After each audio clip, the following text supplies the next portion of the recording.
Crianças chorando. O que fazer? Neste vídeo vou falar sobre choro infantil. Famílias e professores, querem saber como acontece esse processo? Então não saiam daí. Para quem não me conhece, meu nome é Vanessa Antunes, sou educadora há 30 anos, atuei 20 anos como professora em sala de aula e 10 anos como gestora de um centro de educação infantil. E se você não for inscrito no canal, inscreva-se, deixe o seu like se esse vídeo for relevante para você e ative as notificações para você receber as mensagens dos novos vídeos que serão postados toda semana. Agora, venham comigo! Agora quero que vocês pensem comigo.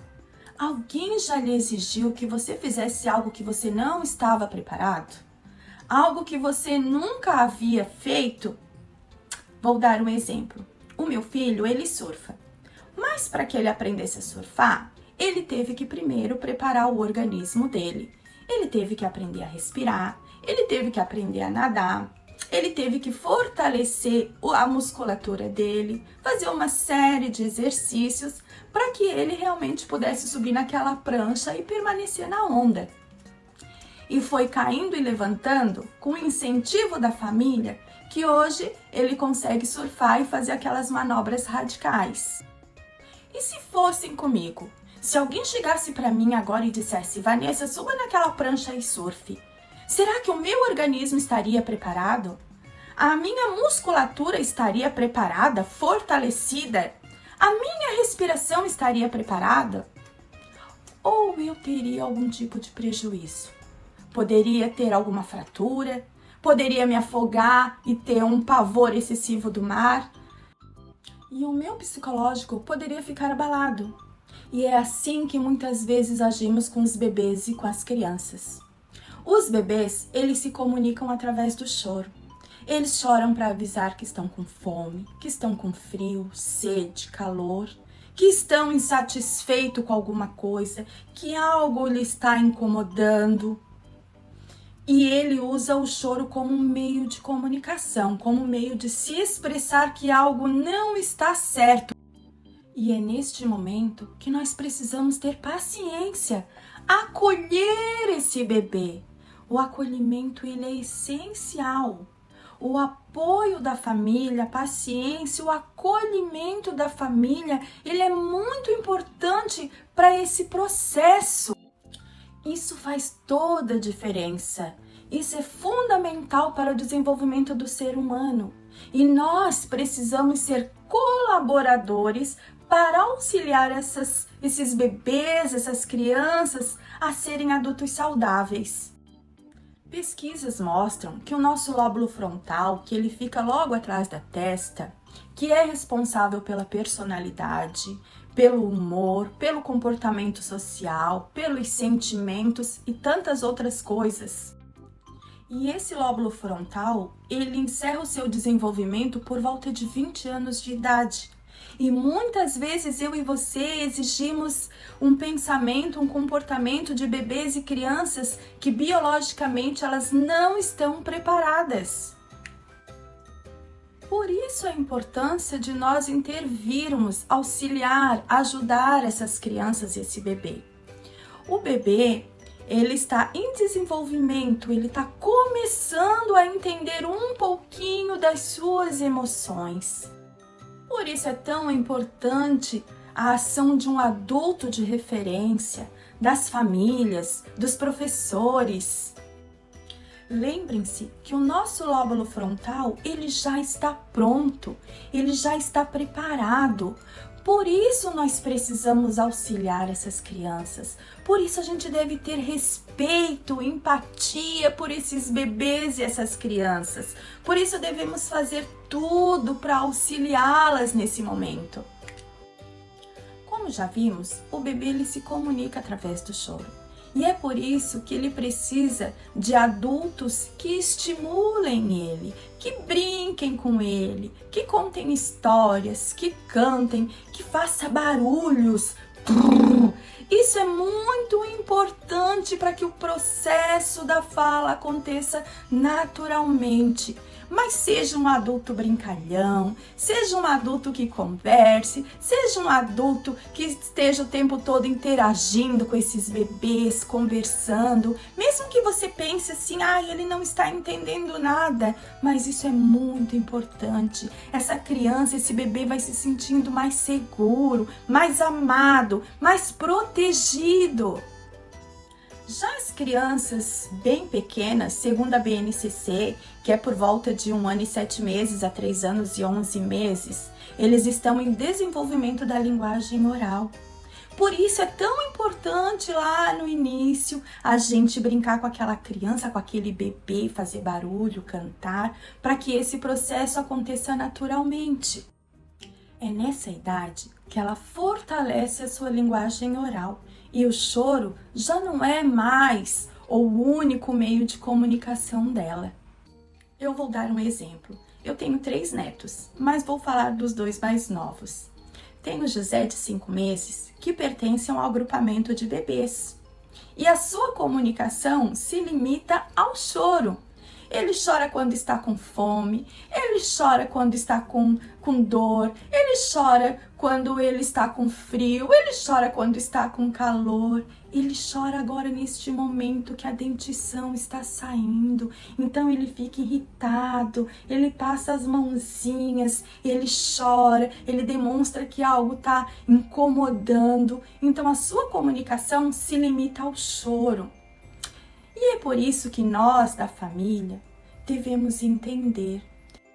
Já o Pedro Henrique, ele tem 2 anos e 3 meses e pertence ao agrupamento de crianças bem pequenas. E é nessa idade que eles começam a desenvolver a linguagem oral, a fala. E muitas vezes o Pedro Henrique vem nos contar algo, pedir algo, e como ele está em desenvolvimento, existem palavrinhas que a gente ainda não consegue entender. Então a gente se abaixa na alturinha dele, olha no olho dele e pede para ele repetir, contar. A gente vai incentivando. E em outros momentos, quando ele vem com choro porque aconteceu algo, a nossa atitude é a mesma. Ficar na alturinha dele, olhar nos olhos, pedir para ele se acalmar e contar o que está acontecendo, contar o que afligiu ele. Então, o que devemos fazer para auxiliar esses bebês e essas crianças na questão do choro e do reconhecimento do sentimento? O bebê, ele chora para demonstrar o que ele está sentindo. E o papel da família é ter empatia pelo sentimento daquele bebê, é demonstrar, é mostrar para ele que por mais que ele esteja irritado, que algo está incomodando, você está ali protegendo, acariciando, entendendo aquele momento e que você está ali para protegê-lo, para que ele se sinta seguro. Esse é o papel da família. Não gritar, não brigar, sabe? Não falar, para com esse choro, não aguento mais. Não, você tem que acolher, você tem que mostrar para esse bebê que você sente, você está sentindo aquilo que ele está sentindo e que você está ali para protegê-lo.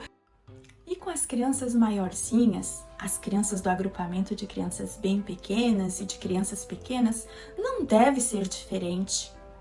Quando a criança vir chorando para você, você deve se colocar na alturinha dela e perguntar o que aconteceu, o que está incomodando. Você deve valorizar, você deve respeitar, você deve ter empatia por aquilo que a criança está sentindo. Você deve demonstrar respeito, respeite o sentimento dela, respeite a dor dela, demonstre empatia. Devemos ouvir nossas crianças. Isso é muito importante para que ela se sinta segura, protegida. Então, o que não devemos fazer? Vou dar um exemplo. O Pedro está brincando e de repente cai. E ele vem chorando. Qual a reação geralmente que os pais têm? Não foi nada, não machucou, sacode, passa a mãozinha, não aconteceu nada. Essa é a atitude que nós não devemos ter. E qual seria a atitude correta? Pedro, você caiu, se machucou? Está doendo? Precisa de ajuda? Mostre empatia pela dor dele. Demonstre que você realmente se importa com o que ele está sentindo. E isso ficará muito mais fácil para que ele passe por esse processo naturalmente. Dar a atenção necessária não a tornará manhosa. Com certeza você já teve dor de cabeça, dor de estômago. Se você gostaria que alguém chegasse para você e disse: essa dorzinha não é nada, vai passar. Essa dor de estômago não é nada, vai passar. Você já bateu com o dedo mindinho do pé na quina de algum móvel?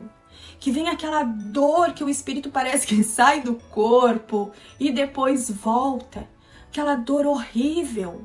E alguém chega para você e diz: não foi nada.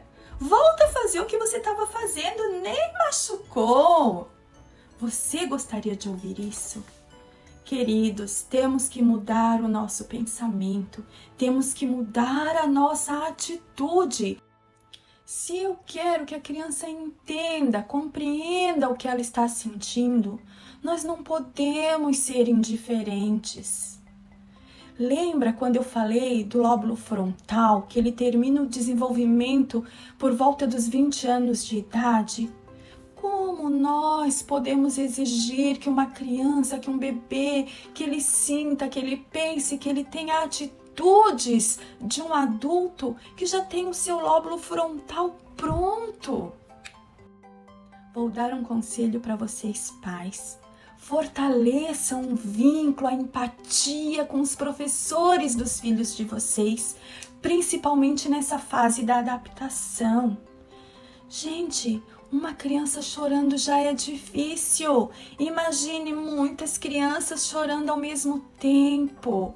Conversem com os filhos de vocês sobre a escola, sobre os professores, sobre os coleguinhas. Participem desse momento de adaptação dos filhos de vocês, para que isso aconteça, ocorra o mais breve possível, o mais rápido possível. Mas sobre adaptação, esse será tema para um próximo vídeo. E por falar nisso, você pode deixar nos comentários sugestões para os próximos temas. Comentem também sobre esse vídeo, deem sugestões para que eu possa melhorar cada dia mais. Muito obrigada e até o próximo vídeo. Tchau, tchau!